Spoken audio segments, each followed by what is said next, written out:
Hey, it's Claire at the Allentown Art Museum. It's Textile Tuesday and also National Textiles Day. And today I wanted to look at an object currently on view in our exhibition, Eclectic Collecting.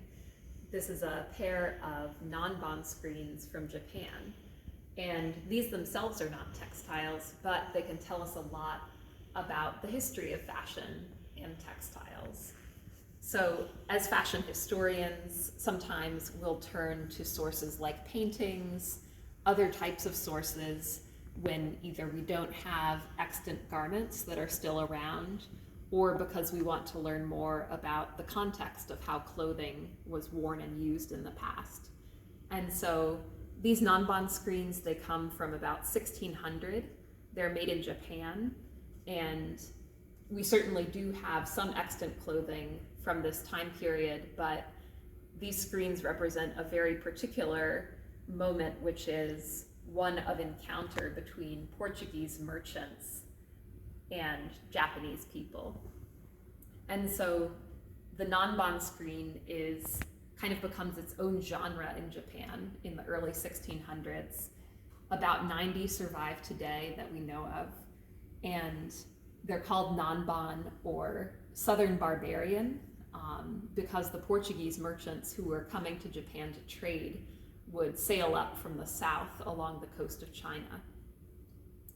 And so I'm excited to look at these screens with you and talk a little bit about the fashions and what we can learn about those, as well as the curiosity about other cultures that you can see in this type of art. So on this screen here, you'll notice the figures are wearing these really large, full pants. These are called bombacha pants, and were worn by Portuguese merchants in the East to protect them from mosquitoes. So those are a really fun detail you see throughout the screens. You also notice the hats, which have these fun scalloped edges, and you'll see some figures with clothing that has buttons down the front, like this man here. And so buttons were something that weren't used on Japanese garments. Traditional Japanese dress were kimono, which would wrap and tie. And so, there's really all of this interest and curiosity about these novelties, these foreign people with very different ways of dressing. You'll also notice this man right here has a heavy necklace. So again, something that was unfamiliar and of interest. He's standing under a parasol, and this is something that had been used in India by the Indian people as a status symbol traditionally.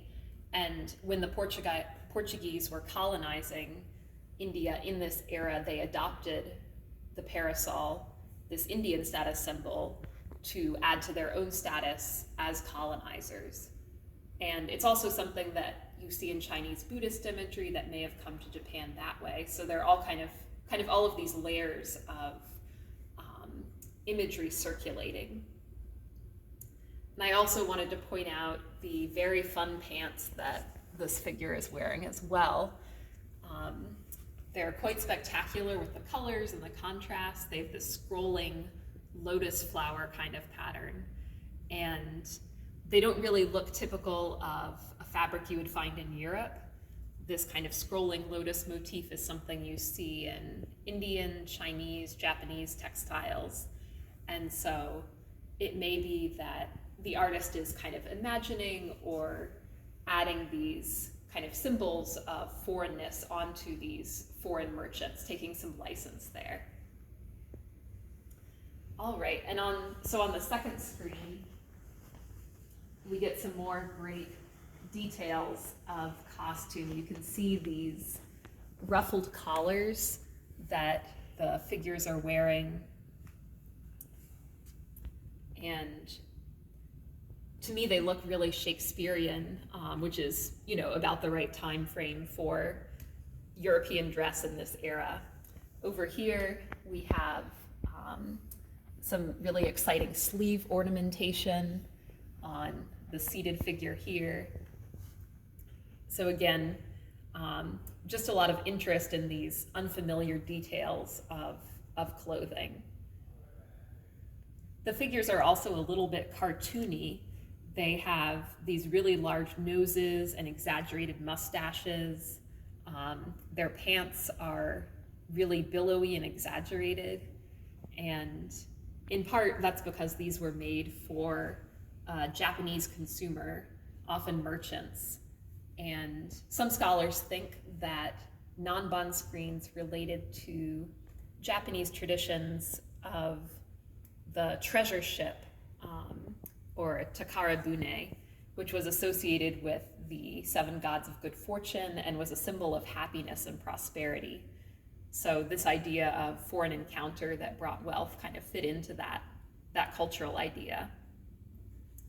And you can also see some fun textiles on the pants of these figures. The man we were looking at before, he has these medallions printed on this diamond woven, or sorry, they're not printed. They would have been woven in like a brocade. So you have these round medallions and diamonds in the background. And that very much looks like a Japanese fabric design, which again may have been more reflective of the artist's experience than what the actual fabric looked like that these merchants arrived wearing. And this, of course, is also a time when Asian textiles are starting to find their way to Europe. Within a few decades, Indian printed cotton fabrics will really become a wild fashion craze in Europe. So really, this is an era of a lot of exchange and global circulation of textiles. And if we look over here where we have these figures coming off of a boat, you can see there's even a man carrying a roll, which may be a textile, we don't know. But Chinese silk was a major trade good that was bringing the Portuguese to Japan. And so textiles were really driving this whole kind of encounter and moment. And so in 1639, the Japanese expelled Portuguese merchants and missionaries, including the Jesuits who came over with the merchants. This was because of a revolt by Christian converts, and the Japanese leadership saw this and considered the missionaries a threat to their consolidation of power. And so at that point, Japan adopted a policy of exclusion or seclusion that really limited trade and limited contact with the outside world, and kind of set up for another encounter in the late 1800s with American and European merchants, traders, military, and another exchange of textiles and art and design that was kind of going to ripple around the world. So thank you so much for joining me today to talk a little bit about what we can learn about textiles from looking at this amazing pair of screens. If you're in the area, I encourage you to come and see them for yourself. They're on view in Eclectic Collecting, and there are lots of fun, unexpected objects from our holdings that you can see in this exhibition. So hope to see you soon.